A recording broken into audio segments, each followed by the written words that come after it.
존경하는 국민 여러분, 지금 현 이 시점을 그 4.19, 5.16이 일어났던 바로 폭풍 전야와 같은 이러한 우리가 시간을 통과하고 있습니다. 4.19가 왜 일어났나요? 그건 3.15 부정선거 때문에 일어났습니다. 5.16이 어떻게 일어났나요? 민주당 정부가 내각제로 개헌해서 이거는 정부라고 할 수가 없습니다. 그래서 박정희 소장이 이건 생명을 걸어야겠다 해서 5.16을 일으켜서 대한민국은 이승만과 박정희 효과입니다. 그 때문에 아직까지 대한민국이 존재했는데 이번에 이제 세 번째 위기가 왔습니다. 이것은 북한이 총지휘자가 되고 그 다음에 한국에 있는 좌파들이 하수인이 되어서 특별히 문재인, 그 다음에 조국, 그리고 이재명 이 3대 하수인들이 192석을 만들었습니다. 이것은 이제 대한민국이 연방제로 이제 북한으로 가는 구조가 완벽하게 이루어졌습니다. 우리는 문제만 제기해서는 이것은 해답이 될 수 없습니다. 이러한 상황에서 어떻게 해야 되느냐, 어떻게 해결해야 되느냐 하는 이것을 우리가 제시를 하기 위해서 오늘도 아침 천만 조직 방송을 시작하게 되었습니다. 장일 목사님 나오셨습니다. 네, 장일 목사입니다. 네, 고생이 많습니다. 그 참 지금은 뭐 은퇴해서 조용히 그냥 외국에 놀러 다녀야 될 텐데 나한테 붙잡혀가지고 고난의 행군이 시작이 됐어요. 고난의 행군이. 자, 김학성 교수님. 예, 안녕하세요. 김학성입니다. 유럽에 놀러 갔다 왔잖아요. 하나님 만드신 그 자연을 제가 보고 왔습니다. 그게 아니라 열 받아가지고 열 시키려고 유럽 갔다 오셨는데 또 황교안 장군님 나오셨습니다. 예, 안녕하십니까? 자, 문제는 잠깐 이제 본론은 나중에 하기로 하고 부정선거에 대해서 장일 목사님이 간결하게 간단 정리를 한번 해주시면 중앙선관위가 부정선거를 어떻게 했습니까? 이놈들이. 뭐 자료가 다 나오도록 치밀하게 다 해놨는데 나는 오늘 그 얘기 하기 전에 우리 정광훈 목사님이 문재인이 간첩이다. 맨날 그렇게 소리 지르고 맞아요. 고발도 해놨잖아요. 예. 그게 지금 나왔더라고. 그래서 나왔어요? 네, 나왔습니다. 그 어떻게 나보다 먼저 알았어? 그래서 요거를 좀 제가 PDF로 좀 만들어 왔고 좀 띄워줘 보세요. 그래서 나는 장학이가 필요해요. 정말. 그래서 이런 자료들이 보면 네. 이번에 또 내가 보니까 구조화 변호사님이 문재인 그다음에 뭐 전 국방장관이었던 정경두 전 해양부 장관이었던 해양수산부의 그 있던 김영춘 이런 분들을 다 고발을 했더라고요. 네.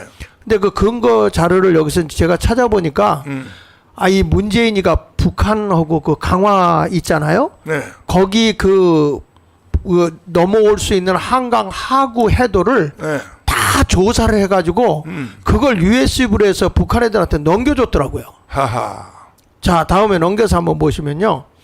여기 보시면 민감 정보를 다 넘긴 게 확인이 됐습니다. 하하. 그래서 그들에게 침투를 활용해가지고 뭐 어떻게 할 수 있는 거 뭐 잠수함이 올 때 그 지대가 어떤지 뭐 이런 것들을 다 같이 조사를 해가지고 북한하고 남한하고 같이 조사를 해가지고 네. 그 내용을 UFC에 담아서 넘겨준 거예요. 네. 그 다음에 또 넘겨서 보시면 여기 보십시오. 이게 TV 조선에도 했어요. 민감 정보 다 넘어갔다. 하하. 그러니까 전 목사님이 외치기 전에 외쳤을 때는 다 넘어간 거예요. 예, 이미 다들 아니라고 그랬는데 지금에 와서 보면 전 목사님이 외쳤던 게 다 맞는 거예요. 맞아요. 자, 그 다음에 넘겨서 보세요. 여기 계속 이거 나오잖아요. 또 넘겨보세요. 여기 보면 요게 이제 조사하는 거거든. 예. 공동 이용 한강 하구에 공동 이용 수역을 만들어 버린 거죠. 이거 다 침투할 수 있는 영역을 다 만들어 놓고 그 다음에 남방 한계선까지도 철수하고 네. GP도 철수하고 네. 야, 난 대한민국이 지금까지 지켜준 건 하나님의 천군 천사가 지켜주지 않았으면 끝났을 것 같아요. 맞아요. 그 다음에 여기 보면 넘겨서 보면 53조 정전협정 이후에 65년 동안 막혔던 수로를 평화적으로 이용하기 위해 공동으로 조사를 하는데 예? 그래가지고 넘겨서 하나 보면 공동으로 조사를 한 것만 한 게 아니라 그것을 제작해서 북에 전달한 거예요. 하하, 참. 그러니까 저 그냥 간첩이야, 저 와서 간첩. 남한을 먹어주세요라고 맞아요. 한 거예요. 네. 그 다음에 여기 보면 보세요. 하나 넘겨보면 그 조사한 내용에 보니까 암초 위치가 어디에 있다. 아하, 해안의 수심 깊이가 얼마다. 세상에. 해저 지형은 어떻게 돼 있다. 그리고 아침 저녁으로 어떻게 바뀐다. 하하. 이런 정보를 다 USB에 담아서 넘겨준 겁니다. 이게. 처형해야 돼. 예, 넘겨보십시오.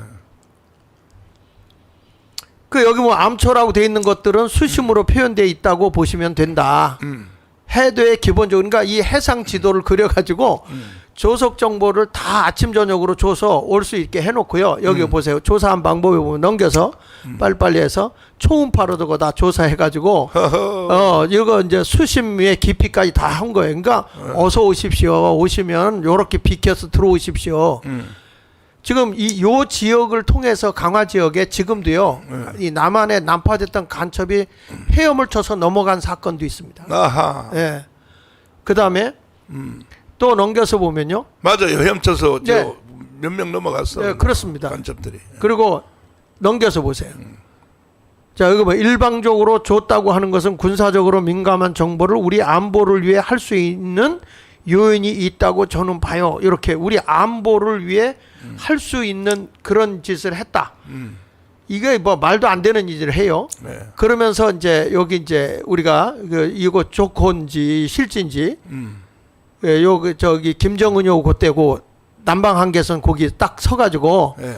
나는 언제쯤 북에 넘어갈 수 있겠냐. 그러니까 지금 넘어오시라요. 그래가지고 들어간 사건이 있는데 네. 요거 조금 동영상 조금 보고 우리 좀 말씀 나누면 어때요, 목사님? 자, 어디 동영상? 요 사건에 아, 요 조사하는 거. 아, 그래요. 그래. 네. 저 해보지. 9.19 군사 합의에 따라 한강 하구에 지형이 담긴 해도를 제작해 북한에 전달했었습니다. 그런데 이 자료가 3급 비밀로 지정됐다는 사실이 뒤늦게 알려져 논란이 됐습니다. 참. 이 해도가 왜 비밀로 지정됐는지 이거 저희가 여적죄입니다, 취재해봤더니 암초 위치부터 밀물과 썰물, 수심까지 민감한 정보가 다 담겨 있어서 유사시 북한의 침투에 활용될 수 있다고 합니다. 이태영 기자의 단독 보도입니다. 북측 조사 선박이 다가오고 북한 군인들이 우리 측 선박으로 넘어옵니다. 9.19 군사합의에 따라 남북이 공동으로 김포부터 인천까지 한강 하구 수로를 조사하는 모습입니다. 53년도 정전협정 이후에 65년 동안 막혔던 그 수로를 평화적으로 이용하기 위해서 공동으로 조사하는 만큼 이를 토대로 정부는 해도를 제작해 2019년 1월 북측에 넘겼습니다. 종이로 된 해도 도면과 밀물 썰물 관측 자료가 포함됐는데 암초 위치와 해안선, 수심과 해저 지형 등 민감 정보까지 전부 담긴 것으로 확인됐습니다. 암수라고 되어 있는 것들은 수심으로 표현되어 있다고 보시면 됩니다. 해조에 기본적으로 있는 조석 정보. 당시 공동조사단은 한 달여 동안 500m 간격으로 초음파를 쏴 해저 지형을 파악한 것으로 알려졌습니다. 한강 하구는 과거 무장 간첩도 자주 드나들었던 주요 침투로 중 하나입니다.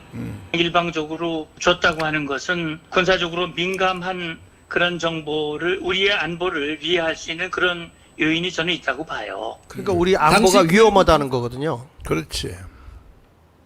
자, 됐어요? 여기까지만 할 거예요? 예. 네. 자, 황교선 장군님. 네.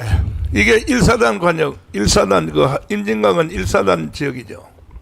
저 임진강하고 관계없고 예. 저기는 저 공동조사단장도 해병이지 않습니까? 예. 그러니까 이게 저는 강화 쪽에. 이게 뭐 새롭게 나온 건 아니고 예. 2019년도에 벌써 났었습니다. 예. 예? 그래서 이제 그때 여적죄, 이적죄 해가지고 사실 한바탕 광풍이 불었습니다. 아.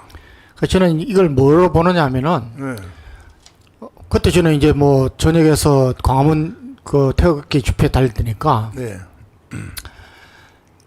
그 김대중 대통령이 돈을 갖다 줘가지고 예. 북한이 그로 핵무기 개발한 것. 그렇지. 그다음에 좀 더 안타깝지만은 예. 우리 교계에서 예. 예?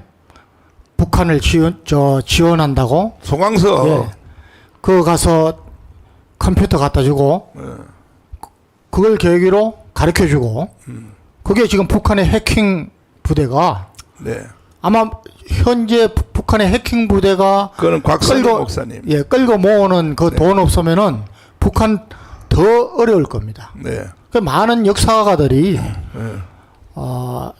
좌파 정부 김대중, 노무현, 문재인이 도와주지 않았으면 벌써 넘어갔다는 건데 간첩들이에요. 도와준 정도가 아니고 네. 저렇게 이적질을 행한 겁니다. 네. 예. 저것도 마찬가지입니다. 제가 밖에 이제 그 저녁에 있을 때니까 저런 뉴스 나올 때 네. 이제 국방부하고 해군에 이렇게 알아보니까 네. 저 가면서 심해 그러니까 그 수심을 네. 측정하는 것은 네. 우리만 갖고 있습니다. 아. 그 배를 우리만 갖고 있습니다. 아. 그러니까 그걸 갖고 헤더를 작성해서 줬다는 것은 뭐냐면 저 수심은 뭐 그냥 침투가 준비한 게 아니라 북한의 잠수함이 네. 어떻게 다닐 수 있느냐 이걸 가르쳐 주는 겁니다. 네. 예. 북한이 이제 우리보다 해군이 제가 뭐 70대 30 정도 된다. 네. 이렇게 이야기하는데 그 중에서도 북한이 우위가 있는 것이 낡은 배들이지만 함정이지만 잠수함이 많지 않습니까? 네. 그러니까 북한이 동해 서해 양측에 이제 해군을 분리해서 운영하고 있는데 네. 이런 그 북한에 이익을 줄 수 있는 예? 그 서슴없이 한 겁니다. 그러니까 제가 정말- 말씀드리려고 하는 거는 왜 이걸 끄집어내냐면 이게 다 부정선거와 관련이 있어요. 그런데 믿고 전 말고 목사님이 지금 말씀하고 있는 거는 문재인이 간첩이야. 그러니까 전부 다 미쳤다고 그러고 이해를 안 하잖아요. 깜빵 사람들이. 3번 갔잖아. 예. 내가 그것 그래가지고 이런 것들에 대한 근거를 우리가 다 찾아내고 그리고 5.18 사건도 보면 전 목사님 주장하는 거 있잖아요. 이런 근거들을 우리가 다 찾아내서 뿌리를 찾아내서 이게 맞는 얘기다. 이게 틀린 얘기 아니다. 이렇게 얘기를 해줘야 된다고 생각해서 내가 이걸 지금 끄집어낸 건데 그렇죠. 이게 뭐 말하자면 한없잖아요. 지금 한이 문재인이 있을 없어요. 동안에. 그래서 예. 꼭 제가 이제 우리 지금 현역 우리 후배들한테도 꼭 이야기하고 싶은 것이 우리는 왜 싱글러버 소장 같은 그런 사람이 없습니까? 예? 마무리를 잘해야 됩니다. 한평생 쌓아놓은 공이나 업적도 단 한 번에 무너지는 것은 한 번에 날아갑니다. 저 송영무 저는 군에 있을 때부터 해공군은 국방장관 사실 할 수 있는 역량이 없습니다. 개인적인 능력이 부족하다는 게 절대 아니고 그런 경험을 못 하거든요. 그렇지. 예. 그래서 우리 그 육해 공군 해병대 합동작전이라고 하는데 이것을 지휘할 수 있는 능력도 없습니다. 미국은 제가 몇 번 말씀드렸지만 미국은 주력군이 해군입니다. 해병대. 해군입니다. 그래서 해군이 육해 공군을 다 갖고 있는 겁니다. 그렇지. 항공모함에 공군 있지 않습니까? 그렇지. 해병대 있지 않습니까? 응. 그래서 우리는 주력군이 육군. 아직까지 육군입니다. 그럼 맞아요. 예, 왜냐하면은 미국 거의 그 군사 전략이나 또는 전술이나 이런 거하고 우리하고 전혀 다릅니다. 그래서 송영무 장관이 사실은 저때 제대로 군인으로서의 자세를 지키고 참 그것도 사관학교 출신에서 지켰으면은 이런 일 그때 벌써 이슈화되고 네. 아주 영웅이 됐을 겁니다. 그러니까 그 결국은 문재인이가 그 육사 출신 아닌 사람을 국방부 장관을 임명하는 이유는 북한이 남침하도록 길을 열어주기 위해서 하는 것이고, 도보다리 영상 한번 보여주세요. 저기 USB 저기서 넘겼잖아요. 도보다리 둘이서 세계 국제 회담에서 둘이만 저렇게 하는 경우가, 저런 것은 있을 수가 없는 얘기거든. 저 보세요. 둘이 소곤소곤 되면서 하잖아요. 저 목사님 위법이죠. 왜냐면 배석자 없이 두 사람만 대화하면 안 됩니다. 그렇죠. 예. 예. 저봐 USB 넘기는 거 보세요. 저기서 뭘 넘겼겠어요. 저거 도대체가. 그 후에는 아예 나는 그 임종석을 나는 간첩이라고 보거든요. 근데 비서실장이 뭐 거의 간첩이니까 그 뭐 실시간 평양으로 이제 그때부터는 뭐 핫라인을 통해서 계속 북한한테 다 넘겼다고 봐야 되고, 특별히 그 국정원의 박선원, 아이고 참, 박선원이가 그 노무현 정부 때 청와대 비서관, 안보 비서관을 할 때에 김승규 그 국정원장이 잡아내고 A4 용지를 80만 장을 A4 용지 80만 장을 평양에 넘긴 걸 알고 그걸 체포하려고 노무현 대통령한테 보고했더니 세상에 김승규를 잘라버렸어요. 국정원장을 보고하러 간. 근데 이놈이 결국은 커가지고 나중에 문재인 때 기조실장을 했어요. 국정원에서 기조실장을. 그 간첩이야, 그 완전히. 근데 이번에 또 국회의원 국회의원까지 됐죠. 국회의원. 그러니까 목사님, 예. 지금 국방부 해가지고 저걸 하려고 하다가 뭐가 됐냐? 이거는 제 생각입니다. 하다 보니까 법에 걸리는 게 많은 거야. 그러니까 이제는 입법부를 장악해야 되겠다. 그래서 입법부로 이번에 들어가는데 정상적으로 장악하기 어려우니까 이들이 이제 선거관리위원회를 조직하는데, 이 선거관리위원회가 이번에 지금 나왔죠. 비리 단체로. 네. 그렇잖아요. 네. 그래서 선거관리위원회를 비리 집단, 그다음에 부정선거의 집단을 통해서 결국에는 나라의 법 체제를 다 바꿔버리려고 왔다고 저는 그렇게 느껴져요, 지금에. 저것도 내가 보면 북한에 장악된 단체라고. 그렇죠. 봐요. 네. 그렇게 봐야죠. 네. 그래서 지금 대한민국은 결국은 다 이미 이번에 192석이 야당이 됐기 때문에 연방제 통일은 이미 됐다고 봐야 됩니다. 됐다고 봐야 되고, 이제 국민투표 하나 남았는데, 국민들이 얼마나 선동에 약합니까? 전쟁 없이 통일하자. 이게 전쟁 없이 통일하자. 이것이 얼마나 그 달콤한 초콜릿 같은 말인지. 전쟁 없이 통일하는 길은 연방제로 가는 길이다. 이렇게 이제 나오는데, 그래서 이제 조건이 거의 이제 다 맞춰져 있고, 지금 많은 분들이 이게 그 깊은 정보를 모르시는 분들은 저한테도 계속 메시지 보내는 것이 뭐냐 하면은, 목사님, 아니 윤석열 대통령한테 빨리 좀 부탁을 해서 헌법재판 중앙선관위 그거 빨리 압수수색 하시라고. 목사님이 왜 뭐 어떨 때는 심하게 나한테 욕을 해요.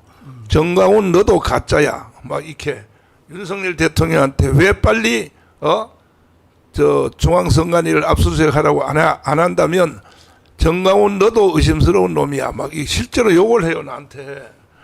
근데 이게 이제 다 몰라서 그런 건데, 윤석열 대통령은요, 상권 분립에다가 이 선관위는 헌법 단독기관입니다. 단독기관이라서 먼저 번에 그래도 그 감사원이 감사를 하러 갔을 때 거부했잖아요. 그 거부를. 자기는 헌법 단독기관이라고. 그러니까 이건 아나무인이에요. 감사를 안 받겠다고 했죠. 네. 그래서 시간 관계상 이제 짧게 왜 중앙선관위가 이렇게 부패했는가? 그 뭐 세자를 비롯해서 네. 뭐 자식들 채용한 거 있죠. 네네. 꼭 간결하게 이야기하면 네네. 간단하게 하겠습니다. 네. PPT 띄워주고요. 이게 이제 정말 우리가 볼 때 공정이 요구되는 헌법기관이 선관위인데 이게 완전히 국민을 배신했고요. 완전 비리 집단입니다. 넘겨서 보시면요. 여기가 이게 사각지대예요. 이게 헌법 재판소에서 아주 별도 관료고 대통령도 힘을 쓸 수 없고 그들의 위치는요 국무총리급의 위치까지 올려줬습니다. 헌법상 네. 독립기관이라 그래요. 그렇죠. 네. 헌법상 독립기관. 네, 넘겨가지고 여기 보면 이렇게 독립기관 명분에 비리 사각지대로 전락해 버렸어요. 빨리빨리 넘기겠습니다. 그래가지고 막 감사를 거부하잖아요. 모태하기죠. 감사를 거부하고 그다음에 여기서 뭐 감사원이 공개한 자녀 채용 비리 선관위 직원들입니다. 10년 동안에 얼마나 이 비리를 저지르느냐 하나 더 넘겨보면 중앙선관위에 400여 건, 지방선관위 800여 건입니다. 근데 이게 인사 관련 건만 저렇습니다. 다른 거는 관료 안 하고요. 1200건입니다. 그 다음에 넘겨서 보시면 여기 보십시오. 선거철 경력 채용을 위한 자녀들이 손쉽게 국가공무원으로 들어갈 수 있도록 이게 썩어도 이렇게 썩을 수가 없어요. 여기 넘겨서 보면 이 감사원에서 이번에 보니까 20년 만에 자기는 이런 조직 처음 봤대요. 이런 조직은 처음 봤는데 얼마냐 넘겨서 보십시오. 중앙부터 지역까지 동시다발적으로 특혜 채용 당연시 하고요. 점수까지도 조작하고 지들이 점수도 주고요. 그래가지고 백지로 이 사람이 오면 그냥 내게 해요. 넘겨서 보시면 채용 공고 전에 합격자가 벌써 내정돼서 그 딸이 발표했어요. 난 이제 중앙선거관리위원회 서울로 간다. 이미 발표도 하기 전인데 벌써 발표가 났어요. 자기 입으로. 그래서 여기 보세요. 발표해놓고 채용 공고해? 그렇죠. 전남 성관위 사무처장 자녀인데 성관위로 가게 됐다. 그리고 이제 대구에서는 이미 뽑으라고 해서 합격한 상태다. 예. 그 다음에 넘겨보십시오. 면접도 조작을 합니다. 넘겨서 보시면 여기 보면 이름 있잖아요. 점수를 안 오고 거기 성관위에 온 사람한테 그냥 이렇게 해가지고 그냥 이름만 사인하고 가세요. 이렇게 얘기한다는 거예요. 점수를 공란으로 처리를 했습니다. 아니 또 이상 조금 빨리빨리 진행할게요. 선발위원 임명. 근데 이게 한 명밖에 없었는데 자기 자식을 뽑기 위해서 2명을 조정한 거예요. 저런 식으로 해가지고 김 전 총리 동료들 3명이 참석해서 2명은 만점 주고 1명은 그러니까 헌법 단독 기관이 맞기는 맞네. 천하무적이죠. 다음에 넘겨서 보시면 천하무적이야. 특혜 채용 의혹 자녀들이 현재도 성관위에 재직 중에 있습니다. 그러니까 이런 사람들이 넘겨서 보세요. 지금 조사한다니까 서류 조작해, 데이터 삭제해 막 하잖아요. 그러니까 부정선거 안 할 수 있겠어요? 이런 천하무적의 부패 집단이다 보니까 바구니 선거가 나오는 거예요. 대한민국 같은 나라에. 넘겨서 보십시오. 여기 보면 자체 점검을 자기들이 한다는 거예요. 오지 마라. 감사 오지 마. 우리가 자체적으로 하겠다.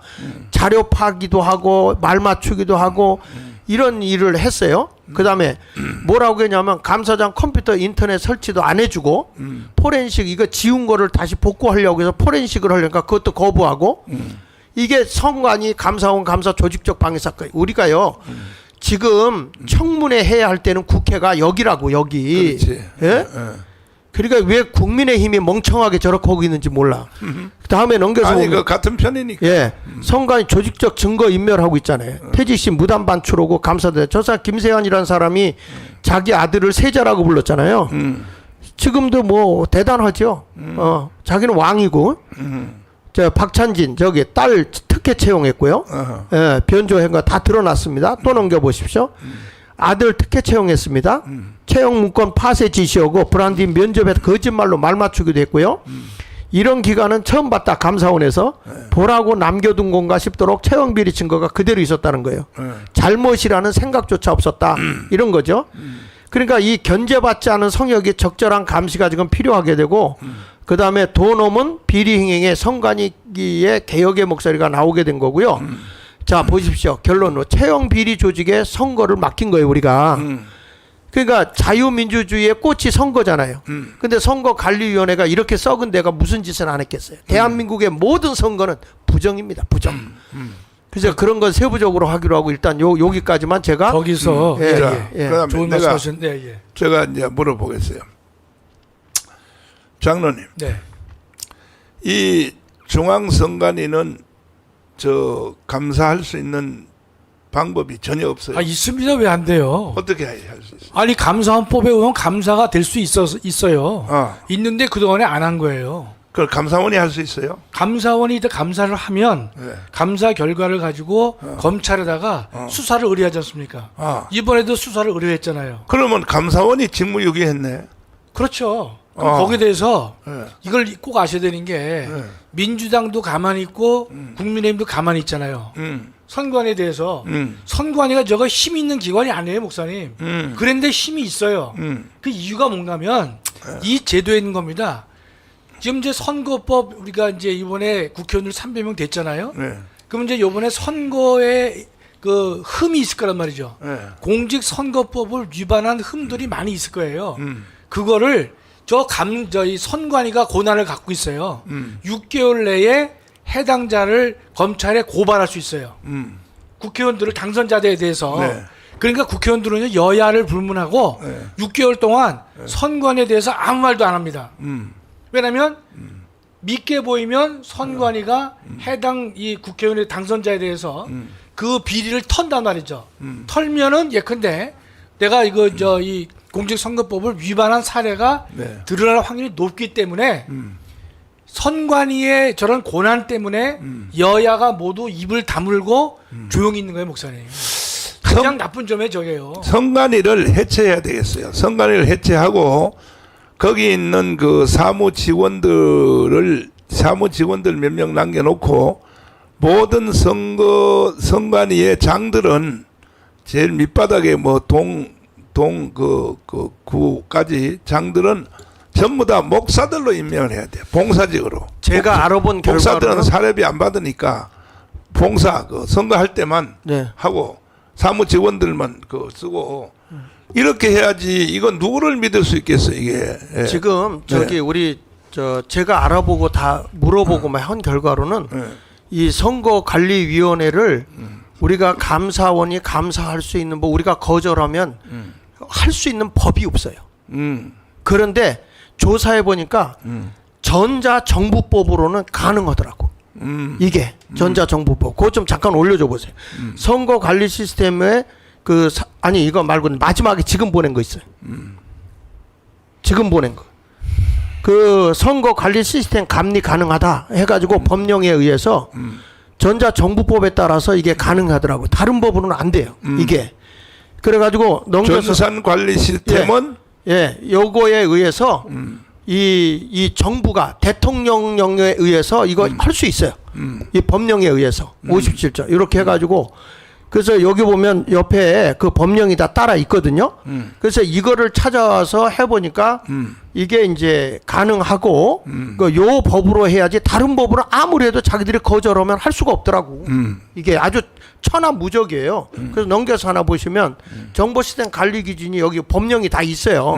그러니까 요거를 해가지고 요거를 지난번에도 이 법에 의해서 국정원하고 인터넷 정보원하고 같이 조사한 적이 있어요. 이게 한번 이 법에 의해서 그래가지고 요거를 할 수 있으면 1단계, 2단계, 3단계, 4, 5단계, 6단계, 7단계로 해서 요 감리조차 할 수 있더라.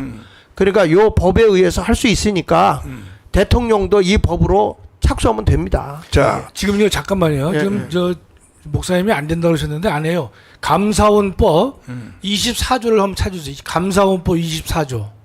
제가 명확히 보여드릴게요. 왜 선관에 될 수 있는지. 감사원법 24조입니다. 어렵지 않아요. 제가 한번 읽어드릴게요. 이제 찾는 중간에 이 법을 보면요. 국회, 법원 및 헌법재판소에 소속한 공무원은 제외한다. 이게 뭔 말인가면 감사원법이 이제 헌법규정을 감사할 수 있는데요. 이제 우리가 국회라든지 그다음에 법원이라든지 헌법제 24조죠. 24조. 거기 보면 24조 사망이요. 사망. 사망. 자, 목사 보세요. 1항의 공무원에는 국회, 법원 및 헌재에 소속한 공무원은 제외한다.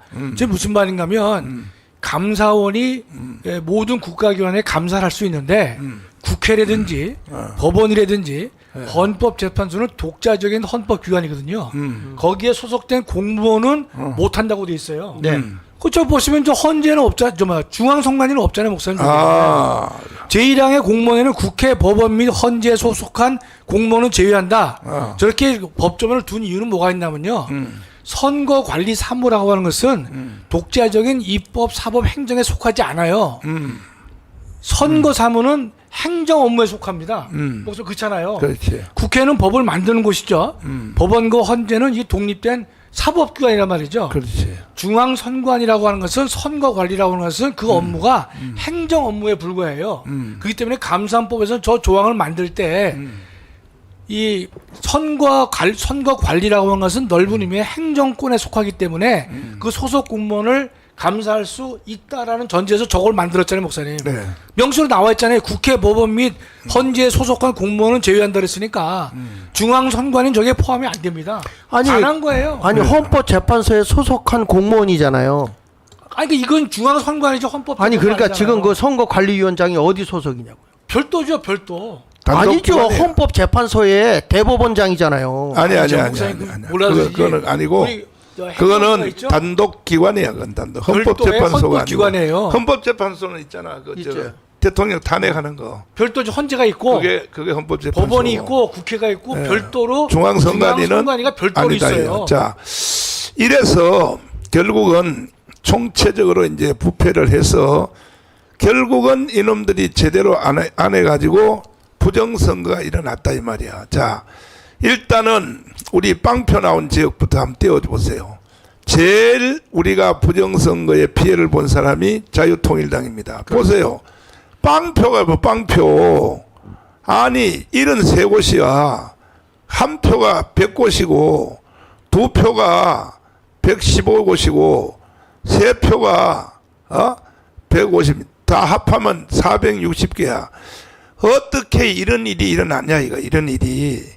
그런데 여기에 대해서 우리는 절대로 우리는 뒤로 물러설 수 없고 이걸 우리가 전수조사를 하려고 지금 이제 제가 여러분들에게 광고 내지는 명령합니다. 자, 일단은 그 실행위원장들 254명을 비롯하여 3,518개 자유마을 대표들에게 내가 지시합니다. 잘 들으세요. 대표들에게 지시할 테니까 선거구가 지금 14,000개입니다. 전국에 선거 투표소가 투표하러 가시죠, 여러분. 가는데 그 뭐 제1투표소, 제2투표소 여기다가 그 장소, 빌딩 이름까지 자길 목사님이 다 올려놨어요. 그러니까 거기에 14,000개입니다. 14,000개. 예를 들면 뭐 복지회관, 뭐 학교, 초등학교, 뭐 옛날에는 그 투표 장소를 우리 교회도 자주 썼었는데 맞아요. 교회를 싹 없애버렸어. 지금 교회를.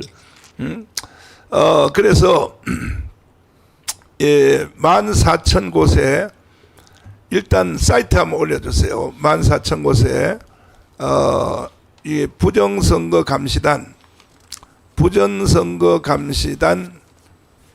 이 사이트입니다. 사이트 다 올려놨습니다. 부정선거 감시단 가입을 하는데 일단 여기에 3,518개의 자유마을 대표들은 여기에서 14,000곳에 부정선거 감시단 위원장을 임명을 하세요. 이걸 한 주일 안에 다 해야 됩니다. 이거 한 주일 안에 안 하면 동대표고 뭐 저기 자유마을 그 실행위원장이고 뭐고 다 해임이야. 이제는 이거 혁명이기 때문에 이제는 평상시 같은 이런 식으로 해서는 안 돼요. 혁명은요, 바로 명명 불복종하면요, 바로 그건 바로 해임입니다. 이래가지고 전투가 안 되는 거야. 그러니까 우리는 한 달 동안에 전쟁을 치르고 있습니다. 전쟁을 치르고 있으니까 다시 말씀드리면 3,518개 자유마을 대표들은 자기에 속한 선거구 14,000개입니다. 그 밑에 있는 14,000개니까 3,518개를 14,000으로 나누면 몇 개 정도 되나요? 대충 나눠보면은 방송실 한번 나눠봐라. 14,000개 나누기 3,518개 하면 몇 개 정도 되나요? 투표소가. 그러니까 자유마을 대표가 한 사람이 한 서너 개? 네 개? 네 개. 네 개니까 간단하잖아요. 그러니까 동대표들은요, 지금부터 전투니까 4명의 선거구별로 4명의 위원장을 임명을 빨리 하고 임명을 다 하시란 말이에요. 이것이 이번 주 안에 끝나야 돼요.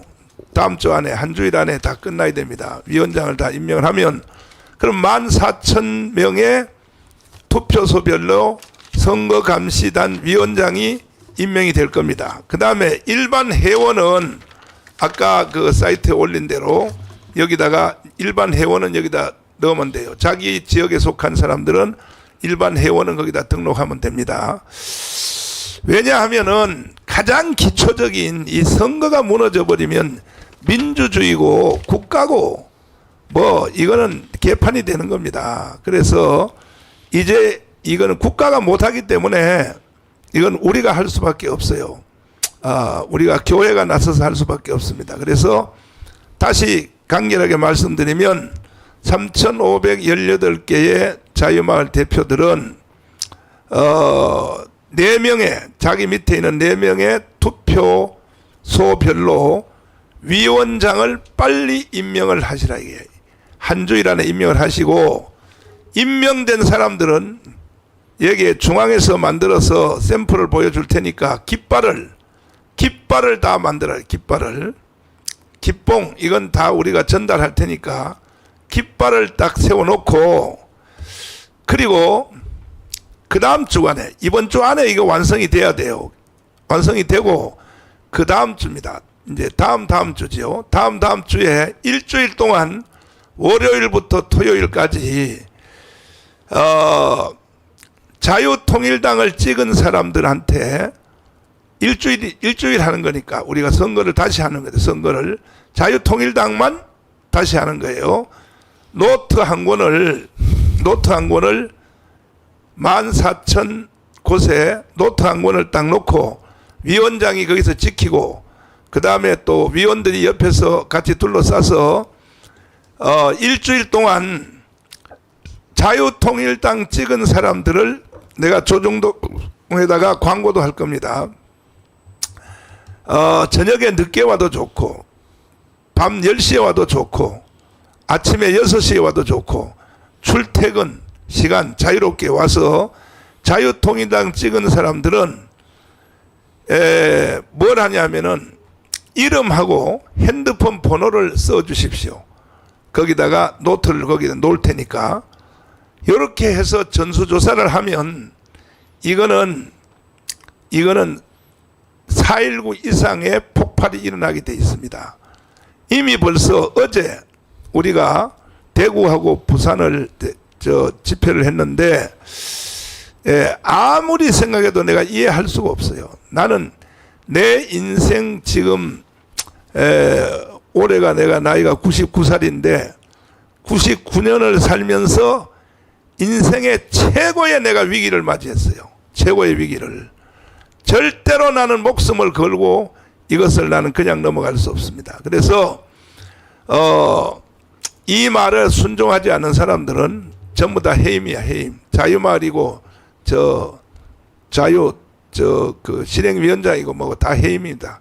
우리는 실적대로 하는 거니까. 그 다음에 또 겸하여 내가 잊어먹을까봐 말씀을 드리면 지금 자유마을 대표들이 일도 안 하고 자리만 가지고 있고 해서 해임단 사람들이 많이 있는데 그분들이 나한테 항의를 많이 하는데 좋아요. 자, 254개 자유마을도 실행위원장도 이원화하겠습니다. 이원화. 그렇게 불평하지 말고 따로 만드세요.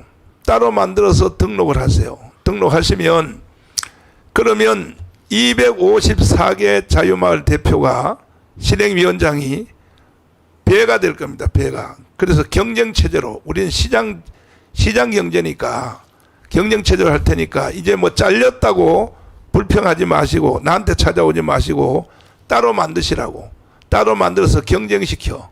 그러니까 254개가 배로 하면 몇 개예요, 장로님? 254요?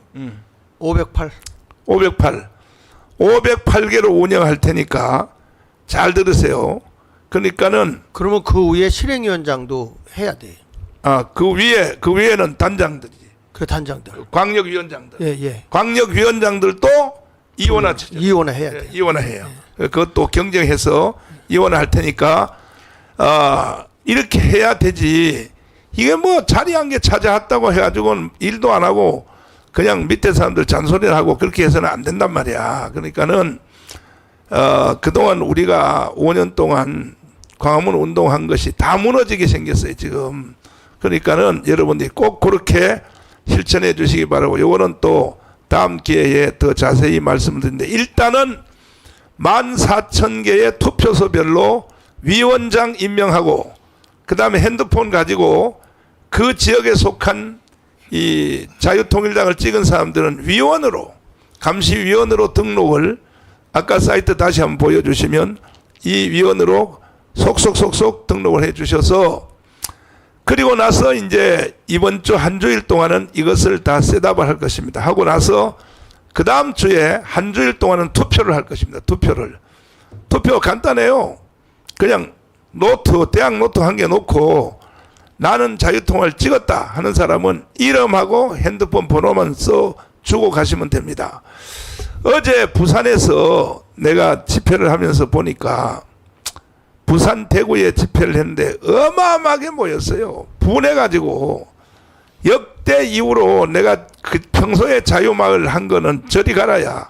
전부 다 화가 나가지고 막 그렇게 광고도 안 했는데 막 쏟아져 나왔어요 여기. 예? 대구하고 부산하고 왔는데, 여기에서 부산의 금정구 제1투표소에서 빵표야 빵표. 빵표인데 지금 거기서 나는 찍었다 이거야. 자유마을 그 선거구에서. 그래서 앞에 나와서 나하고 토크를 했어요. 토크를 해서, 그리고 찍었다고 하는 선거 확인서. 네. 확인서까지 띄워왔어요. 투표 확인증. 네, 투표 확인증. 그런데 이게 광양에서도 똑같은 일이 일어났죠. 그렇죠. 광양에서도. 네, 거기도 제가 전화 직접 했습니다. 했죠. 네. 빵표 나왔는데 거기는 네 명이 찍었다고. 네. 그러니까 제주도에서도 나왔습니다. 제주에서 또 나왔고. 네.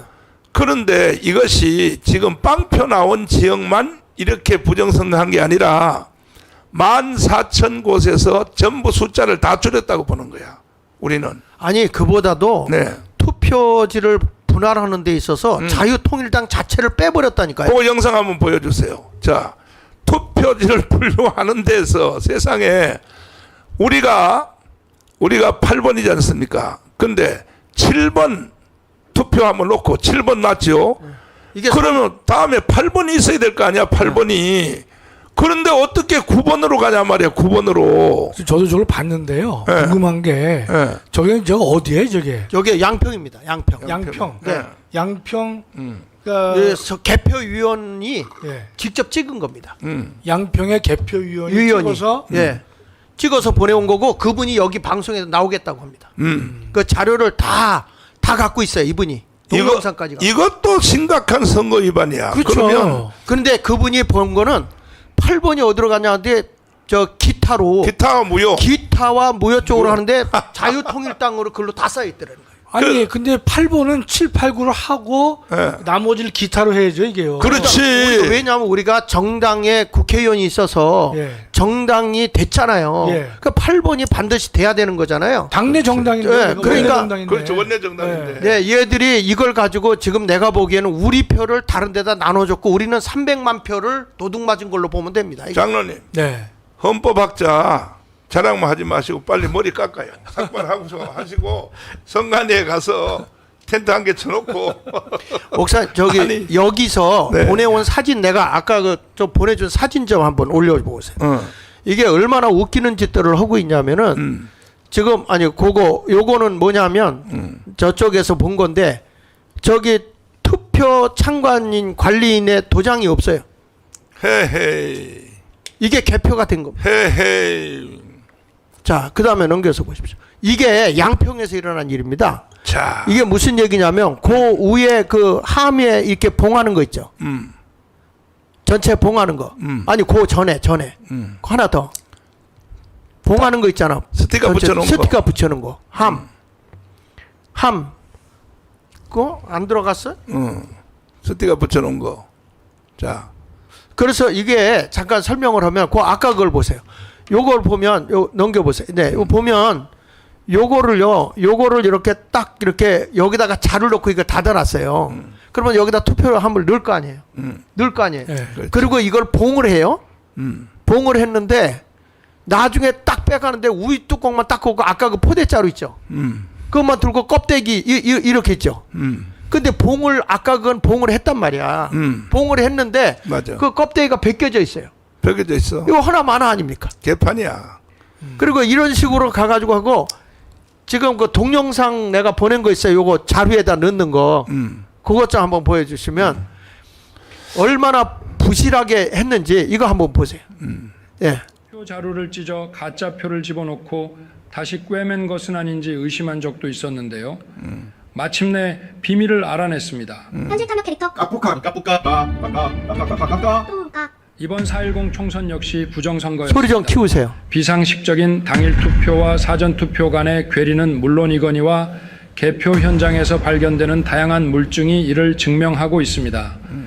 경남 거제의 고현동과 전남 여수의 소라면에서 각각의 프린터로 출력됐어야 했을 관외 사전 투표지 상단, 동일한 위치의 동일한 얼룩은 지금까지 나온 증거 중 가장 강력한 빼박 물증이고 아하. 주로 경합 지역에서 발견된 투표 상단 용지 여백이 크기가 달라요. 비정상적으로 넓은 투표지 역시 여러 증거 중에 아니 어떻게 하나입니다. 투표지가 다를 수가 있냐고. 이게 일련 번호를 자르지 않고 교부할 수는 있어도 여기 보세요. 일련 번호를 일련 번호를 투표 자르- 용지를 네. 교부하는 일은 저 있을 일련 수 번호를 없죠. 잘라야 되거든요. 근데 이 일련 투표지들을 번호가 보면 저쪽에도 있어야 되는데 얼마나 없는 거예요. 허겁지겁 가짜표 투입 작업을 했는지 짐작할 수 찢어진 있습니다. 거 보세요. 그런데 드는 의문이 하나 있습니다. 봉인지를 뗀 흔적이 없는데 어떻게 위조 투표지를 투입했을까요? 헤어드라이어로 열을 여기 나오네. 가하면 봉인지가 흔적 없이 제거된다지만 카. 정확히 동일한 위치에 붙여야 하고 처음 붙였을 때 주름지게 붙인 상태였다면 이를 똑같이 재현하는 건 쉽지 않겠지요. 그럼 많은 분들이 궁금해했던 투표함의 비밀, 지금 최초 공개합니다. 봉인지를 뜯어내면 플라스틱으로 만들어진 저게 참 일회용 기가 자물쇠가 보입니다. 사무원이 연결 부위를 리퍼로 끊고 개함을 하도록 되어 있는데요. 일단 사진부터 보시죠.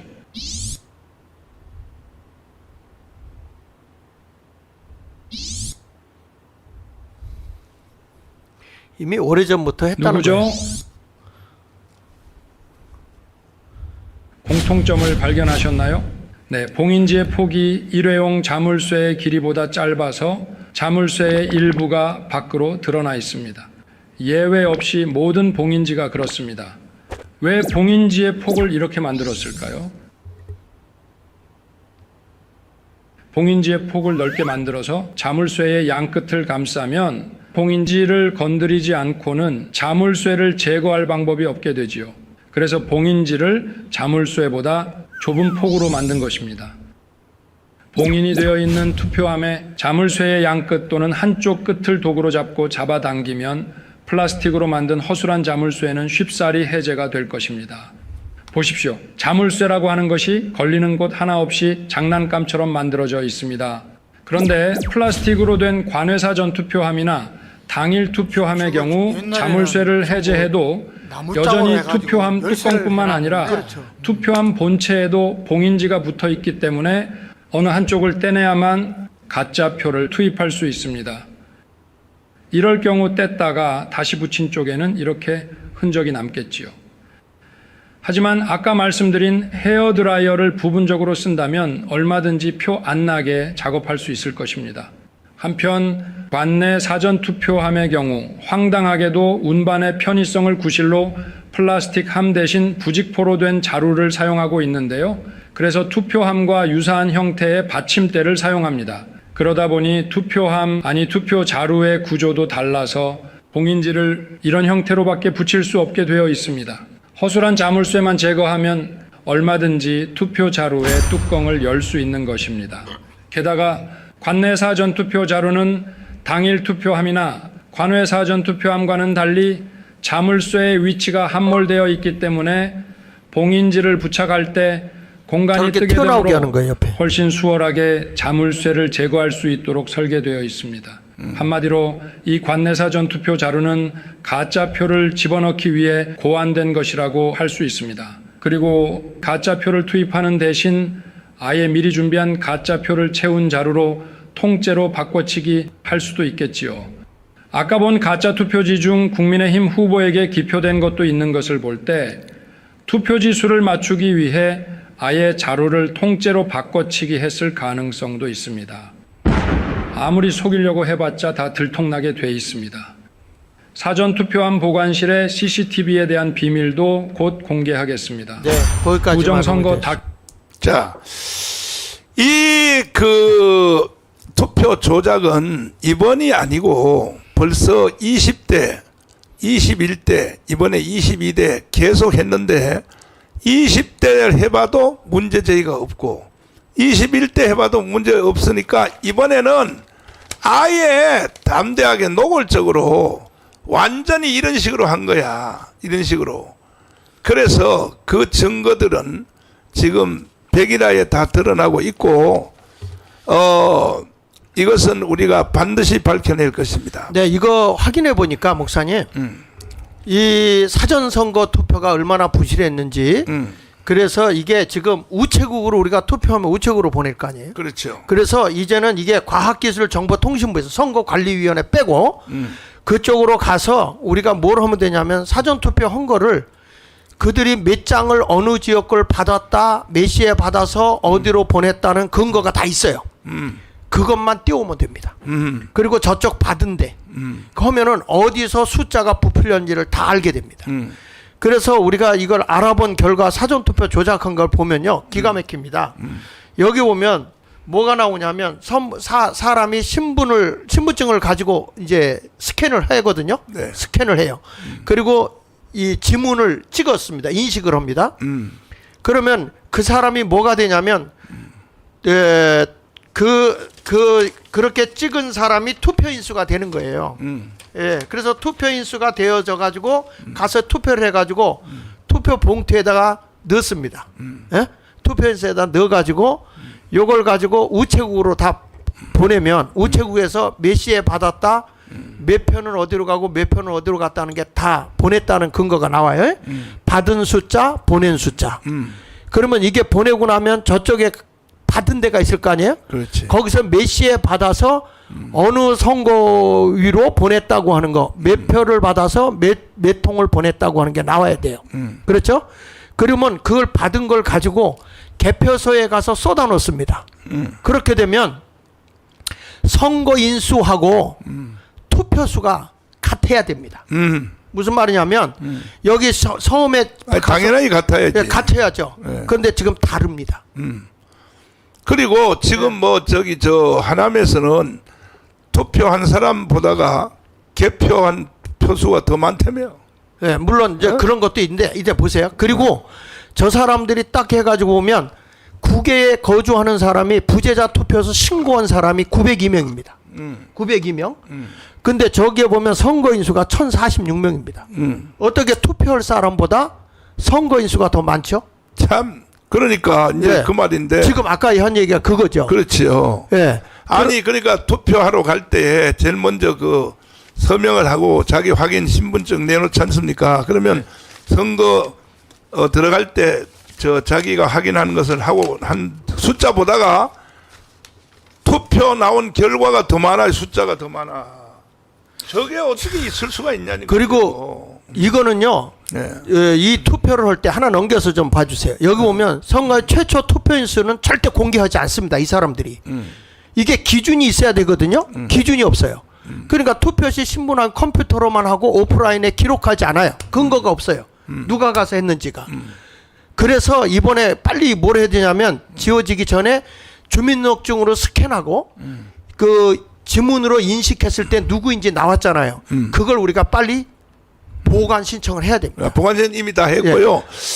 예. 이미 우리 변호사들이 저 의심되는 지역에 지금 투표 보존함 신청은 이미 다 끝났고, 그런데 그거 가지고는 안 돼요. 왜? 그것도 그냥 증거를 남기기 위해서 보존수표 했을 뿐이지, 먼저 번에 21대 총선에서 우리가 보존 신청을 다 했는데 세상에 4년 동안을 개봉을 안 하다가 맞아요, 목사님. 한 달 전에 했어요. 한 달 한 달 전에 전에 일괄 기각했잖아요. 한 달 전에 일반 기각을 해서 일괄 그것도 기각, 개봉도 안 기각, 하고 네. 기각을 했다고. 아니 근데 목사님 그거는 이제 지난 거고 요거 하나만 좀 보세요.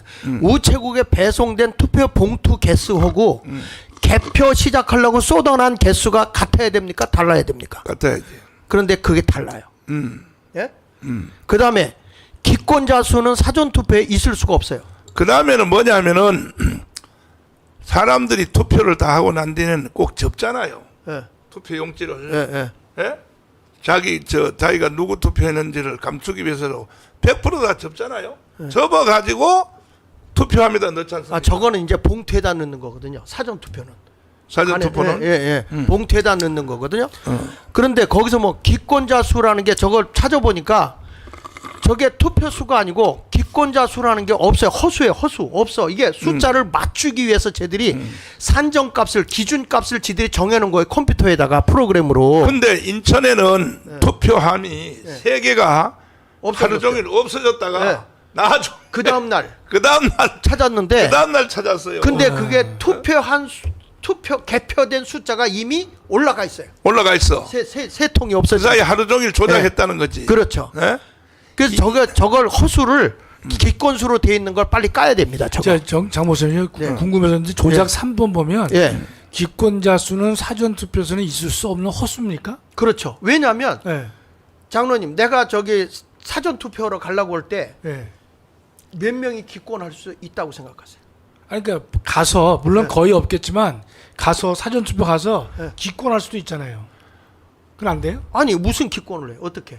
투표지를 받아가지고 가서 투표지를 안 넣고 가져가면 구속됩니다. 그러니까 이제 기권자라고 하는 게 예. 무효표를 말하는 게 아니고 예.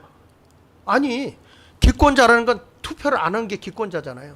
안 한 사람? 예. 예. 그런데 사전 투표는 당일날 안 해도 아니 상관없죠. 상관없어도 그 다음에 오는 거잖아요. 본투표할 수 있으니까. 그렇죠. 본투표가 있으니까. 예. 근데 그 사전 투표에 무슨 기권이 있냐고요. 그 자. 사전 투표에 기권자 수가 명시돼 있어요. 이렇게? 있습니다. 자, 그 숫자가 자 이제 이게 정말 희한한 겁니다. 이게 줄여서 허수입니다. 허수. 말씀드리면 지금 부정선거는 이제 1000% 1000% 이미 벌써 이건 확인이 됐는데도 이걸 어떻게 조치할 것인가 하는 것은 최후에는 국민 저항권으로 가야 되는데 대통령이요 네. 여기에 대해서 옛날에 그 박정희 대통령이 긴급 조치 뭐 몇 호 이런 건 없어요 법에. 그 저희가 이제 그 한번 보여주세요. 76조를 좀 보여주시면 좋겠는데 헌법 76조. 근데 이제 유감스럽게도 선거와 관련돼서 대통령이 특별한 조치할 수 있는 방법이 없는 게 목사님. 네. 저 76조 1항을 보시면요. 네. 대통령은 내후회환 천재지변 하나, 중대한 재정상의 위기에 있어서 국가의 안전보장, 안녕 질서를 유지하기 위하여 긴급한 조치가 필요하고 이럴 때에는 이제 재정 경제 명령을 할 수 있어요, 목사님. 아니 그거 이거 할 수 있네 그러면. 아니 그게 아니라 목사님 위에 다시 올라가 보면요, 요건이 내후 외환 천재지변이라 해야 돼요. 아니 국가 질서 있잖아요. 어디 질서 아니, 어디 있나 질서? 안녕질서, 있는데요. 공공의 안녕질서. 공공의 안녕 질서 여기 넣으면 되니. 아니 그러니까 안전보장이나 셋째 줄에 네. 안녕 질서를 유지하기 위한 목적은 맞는데 네. 그 앞에 조건이 두 가지가 있는데요. 재정 경제상. 재정 경제상의 위기라든지 또 하나는 내후 외환 천재지변 둘 중에 하나가 있어야 돼요, 목사님. 내후 외환 되네. 또는 있잖아. 아니, 또는. 또는이니까 네. 앞에 거는 내후 외환 천재지변 지진이 났다든지 근데 뭐 비가 많이 왔다든지 그 내후 외환이 하나 있고요. 두 번째는 중대한 재경상의 위기가 있어야 돼요. 예. 재정 아니 경제상의 근데 위기. 국가 안전 보장 있잖아. 아니, 그러니까 공공의 안정 질서 유지. 그게 그러니까 있죠. 그게 뭔가면요. 그 뒤에는 좀 이따 보시고 첫 번째가 대한민국이 내후 외환 천재지변이 있거나 두 번째 재경상의 위기가 있거나 두 개를 전제로 한 다음에 그 위기가 있는데 대통령이 국가의 안전 보장을 또는 안녕 질서를 유지하기 위하여는 이렇게 할 수 있거든요. 그러면 앞에 두 가지가 존재가 조건이 맞아야 돼요, 목사님. 그 한마디로 뭐냐 대통령은 조치할 수 없다 이 말이죠. 그렇습니다. 예. 자 그러면 또 하나 있습니다, 목사님. 이 양 보였어요, 이 양. 이제 그 대통령의 긴급명이 두 가지인데 하나는 대통령은 국가의 안위에 관계되는 중대한 교전 상태에 있어서 그러니까 중대한 교전 상태가 전제가 돼 있어요. 전쟁. 그러니까 그죠? 중대한 교전 상태에 있어서 국가를 보위할 필요가 있을 때에는 긴급 명령을 발할 수가 있거든요. 그렇지. 그러니까 이게 중대한 교전 상태가 전제가 되고 있기 때문에 지금은 교전 상태는 아니잖아요, 목사님. 그렇지. 그렇기 때문에 대통령이 긴급 명령을 할 수가 없단 말이죠. 자 그러면 예. 대통령은 이제 여기 대해서 할 수 없다 한다면 네. 이제는 우리는 국민 저항권으로 가는 길밖에 없죠. 그렇습니다. 예. 국민 저항권은 헌법에 단어는 성경에 보면 삼위일체란 단어는 없잖아요. 예. 그러나 성경 전체 내용을 보면 삼위일체로 되어 있잖아요. 네네. 그와 같이 국민 저항권이란 말이 헌법 자체는 국민 저항권 이렇게 단어가 딱 찍힌 건 없죠. 네네. 우리 헌법은 없습니다. 네, 없지만은 가능합니다. 그 헌법 안에 네. 전체의 내용 안에는 국민 저항권이 있는 거죠. 그러니까 제가 우리 헌법 전문을 한번 보여주세요. 헌법 전문. 그러니까 우리나라는 목사님 여기 나와 있는데 여기 보시면요. 네. 셋째 줄입니다. 불의에 항거한 4.19 민주 이념을 계승하고 그렇지. 불의에 항거했다는 말이 나오거든요. 4.19 합법이네. 그러니까 우리가 이런 겁니다. 많은 우리 대한민국 헌법 교수들은 네. 저항권은 원래가 헌법에 근거가 없어도 가능합니다. 그거는 있어야만 되는 게 아니라 없어도 가능해요. 그런데 많은 학자들은 그러나 우리나라 헌법이 저항권을 기본권으로 명시는 안 했다 하더라도 헌법 전문에 불의에 항거한 4.19 민주이념 중에서 불의에 항거한이라는 것으로부터 모든 대한민국 국민은 저항할 수 있다는 것을 끄집어냅니다. 우리가 불의에 항거했다. 예. 저쪽이 192석 했다고 네. 우리가 뭐 긴장하는 게 아니고 결국은 연방제로 간다고 하기 때문에 우리는 긴장하는 거 아닙니까? 그렇습니다. 예. 김대중, 노무현, 문재인이가 연방제, 네. 연방제로 간다고 하는 것은 이거는 위헌입니까 아닙니까? 위헌이죠, 목사님. 위헌이죠. 네. 그러면 헌법이 무너졌다고 봐야 되는데 헌법이 무너진 상태에서 할 수 있는 것은 뭐냐? 국민 저항권밖에 없잖아요. 그렇습니다. 예. 예? 그러니까 이제는 이것도 주제도 똑같아. 4.19도 부정선거 때문에 4.19 일어났으니까 이번에도 부정선거 때문에 일어난 거니까 자 저는 광화문의 총사령관으로서 내가 여러분에게 명령합니다. 첫째, 그렇게 부정선거를 했음에도 불구하고 선관위가 공식 발표한 것이 자유통일당이 64만 표입니다. 64만은 내일 토요일 날 오후 광화문 광장으로 다 나와야 됩니다.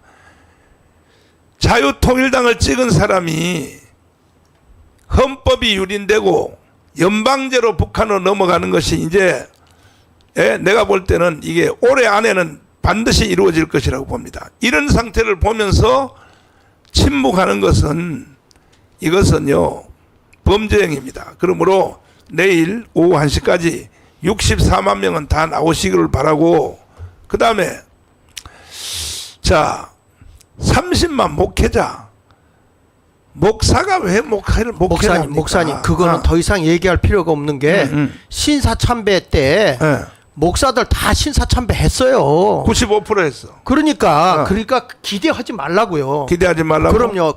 욕할 것도 없고요. 그냥 우리가 갈 길을 가다 보면 힘에 의해서 따라 나오게 될 거고요. 목사님 더 이상 뭐 왜 안 나오냐 뭐 하나 나올 수가 없어요. 나올 수가 없어? 못 나와요. 그분들이 어떻게 나옵니까? 그럼 폐기 처분해버려. 네. 그리고 할 수 있는 사람 데리고 해봅시다. 그래도 네. 내가 참 사랑이 많아서 한 번에 기회를 줄 테니까 이번 토요일 날 30만 다 나오시고 25만 장로님들 나오세요. 내일 나와서 길게 할 필요도 없어. 내일 그냥 한 방에 4.19를 끝내면 돼요. 자, 제가 한 가지만 얘기하면 우리가 그동안에 좌파 우파 싸웠잖아요, 목사님. 그렇지. 근데 지금 좌우로 싸움을 하니까 사람들이 오해하는 거예요. 내가 볼 땐 이거는 선과 악의 싸움이에요. 선과 악의 싸움인데 맞아. 우리는 선이에요.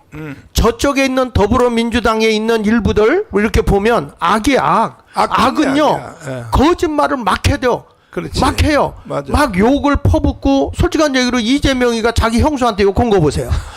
그 욕한 거 그런 욕을 한 사람은 최고의 당대표가 돼 있고 대통령 후보까지 나와요. 그렇지. 전 목사님이 욕 한마디 한 거 가지고 나는 같이 못하겠다. 못하겠다 하고 있어요. 왜 그러냐 하면 저들은요 악에 악을 더해도 죄가 안 돼요. 악이기 때문에.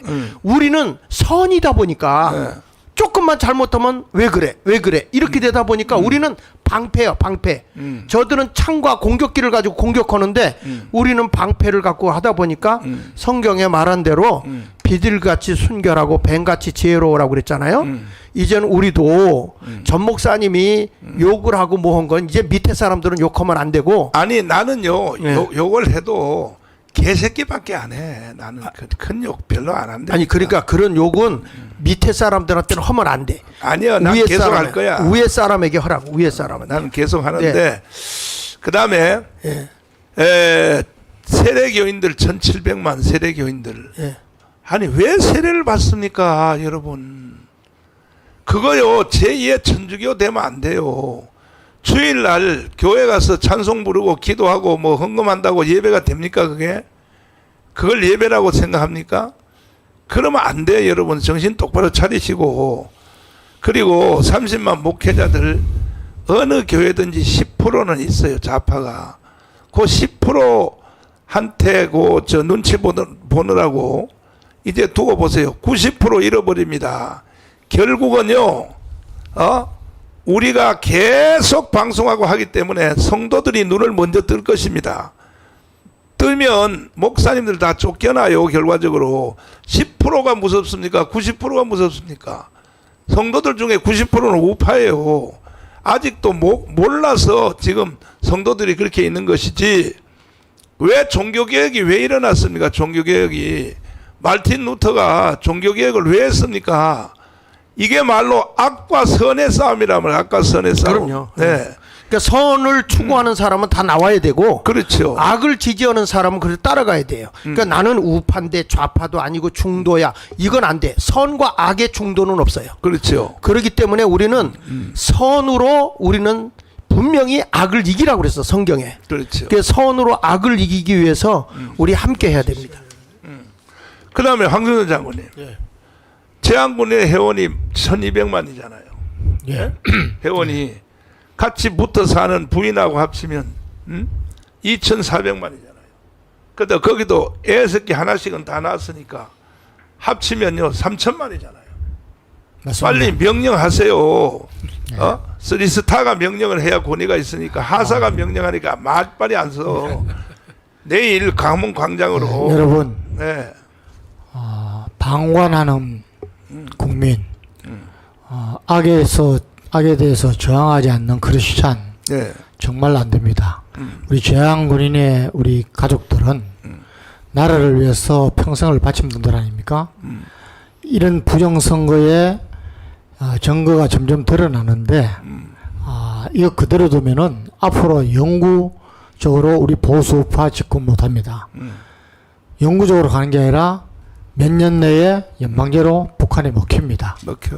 여러분, 삶의 우선순위를 좀 제발 좀 잘 선택하셔서 우리 자녀들, 후손들에게 참 박수 받고 하나님께 상급받는 그런 삶을 살아야 안 되겠습니까?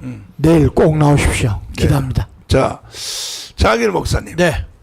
일단은 일부를 마치고 장일 목사님이 단독으로 또 해야 돼. 이영환 목사님하고 단독으로. 뭘 할 게 없는데요? 왜 없어요? 지금 뭐 무궁무진한데. 네, 그래서 이걸 자세히 이해를 시켜야 돼요. 이해를 시켜야 되고 저기 김학성 교수님. 네. 교수님이 나는 자살할까봐 자꾸 겁나거든. 네? 모든 책임을 지고 절대 자살하지 마요. 아이 물론이죠, 목사님. 제 머리만 밀겠습니다. 절대 자살하면 안 되고. 그래서 우리는 피 한 방울도 흘리지 않고 혁명을 완수할 수 있어요. 그러니까 4.19는 한 130명 가까이가 희생이 됐어요. 학생들이. 그렇습니다. 예. 그러나 5.16은요. 박정희 대통령의 원체 위대한 전략 때문에 한 명도 안 죽었어요. 네. 5.16은 한 명도 안 죽었습니다. 그래서 우리는 5.16식으로 내일 감흥광장에서 한 명의 희생도 없이 얼마든지 할 수 있어요. 역대 역사가 박정희 대통령의 5.16 군사혁명은 한 명도 안 죽었어요. 총소리 한 방도 안 났어요. 총소리 한 방도. 그렇게 되잖아요. 왜? 국민들이 함께 하니까 되지 않습니까? 그러니까 내일 감흥광장으로 몰수히 다 모여서 우리가 전 국민이 다 뛰어나와야 돼요. 3천만 뛰어나오면 윤석열 대통령이 이제 아마 초월한 법을 아마 뭐 계엄령을 하든지 뭘 하든지 난 잘 모르지만은 해서라도 이것을 해낼 것입니다. 그리고 윤석열 대통령만 의지할 필요도 없어요. 우리는 우리 자체로 해결할 수 있어요. 아니 국민의 3천만 명이 다 들고 일어나는데 그 무슨 헌법은 이미 무너졌고 연방제로 북한으로 가게 돼 있는데 여기서 무슨 우리 생존을 위해서 우리는 본능적으로 행동할 수밖에 없습니다. 장희 목사님 네. 마지막 한마디 하시고. 마지막 거 좀 띄워주세요. 제가 아까 하던 거 우체국 건 있죠. 제일 끝에 부분에 하나 더 넘겨가지고 시간이 없어서 다 넘겨주세요. 자, 여기 보면 윤 대통령님과 과거 정통부 장관의 결단으로 우리는 이 의혹을 풀릴 수 있습니다. 실물 투표지, 발송 정보, 우체국에 가서 확인하면 모든 의혹이 풀립니다. 그래서 무효 투표, 기권자 수 이런 것들 다 확인하고 어디서 투표가 불려졌는지 이걸 우체국에서 몇 시에 받아서 몇 시에 발송을 했고 몇 개를 받아서 몇 군데로 몇 개씩 보냈는지 그리고 그쪽에서 몇 장을 받았는지 이것만 딱 알려지면요. 지금 선거관리위원회에 있는 애들 자살해 죽을 애들 많아요. 그러니까 앞으로 우리가 사전투표지만 우체국에서 확인만 되면 이 문제는 풀린다.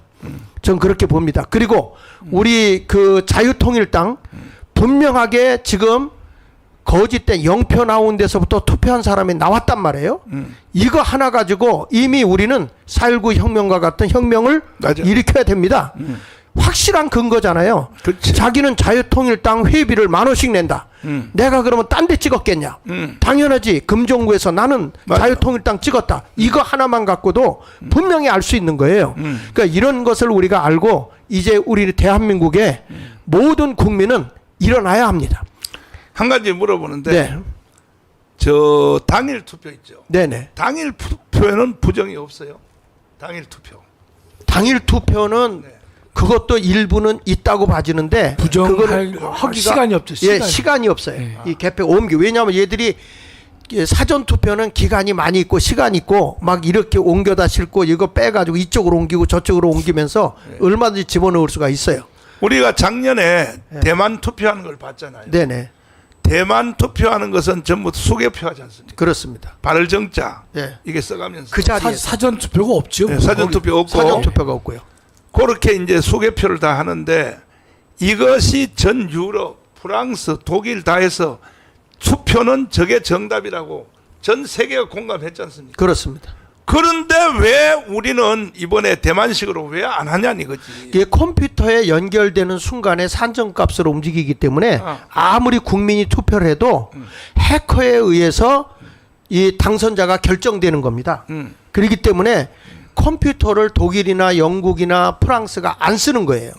그러니까 우리도 이제는 당일 투표에 수개표 가야 합니다. 네.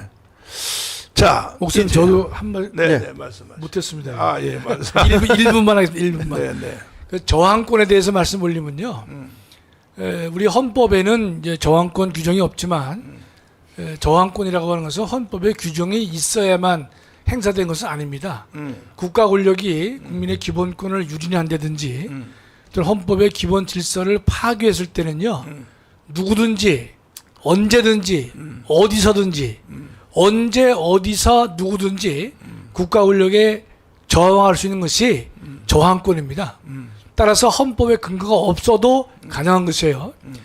지금 이번 선거를 보면서 제가 느낀 것은요. 제가 일주일 동안 해외에 있으면서도 계속 관심 있게 봤는데 이런저러한 선거 부정이 많이 있었습니다, 목사님. 물론 그 한두 가지는 있을 수도 있을 거예요. 그러나 지금 드러난 여러 가지 사정을 종합적으로 봤을 때는 이번 선거는 단순한 선거 부정에 그치는 것이 아니라 부정선거였다는 생각을 제가 합니다. 잔잔한 선거의 부정은 뭐 한두 가지는 있을 수 있지만 그 이번 같이 0표 나온 데서도 우리가 자유통일당을 지지했던 사람이 몇 사람이 등장하고 있단 말이죠. 그렇죠. 여러 가지 상황을 봤을 경우에 정말로 이번에는 22대 총선을 바라보면서 우리 대한민국 국민들은 한 자리에 모여서 우리의 신성한 권리인 저항권을 행사해서 대한민국을 살리는 그 일에 함께 동참하지 않고서는 대한민국의 미래는 우리가 보장할 수 없을 것이다. 이렇게 믿고 있습니다. 따라서 이 저항권을 우리 헌법재판소가 인정하고 있거든요. 다만 이제 이런 경우는 저항이 아니라고 하는 것인데 우리 헌법재판소가 저항권을 인정하고 있고 하나 더 인정하지 않더라도 네. 우리는 당연히 이론상 저항을 할 수 있기 때문에 우리가 다들 모여서 부정선거를 규탄하고 대한민국을 바로잡으려고 하는 일체의 노력은 저항권의 시작이다. 이렇게 말씀드릴 수 있겠습니다. 자, 황교안 장관님.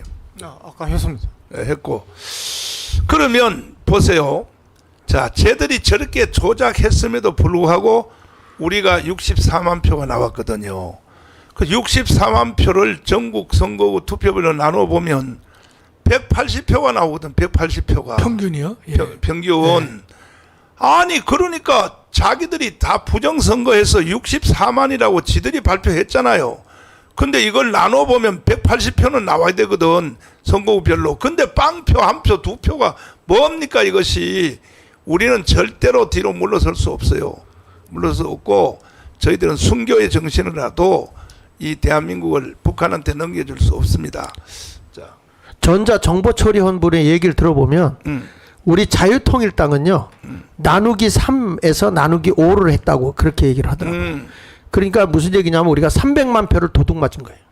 그러니까 무슨 얘기냐면 장재현 박사 네, 1 더하기 2 가서 3표 나오잖아요. 그렇지. 3표 나오면 그게 한 표로 올라가는 거예요.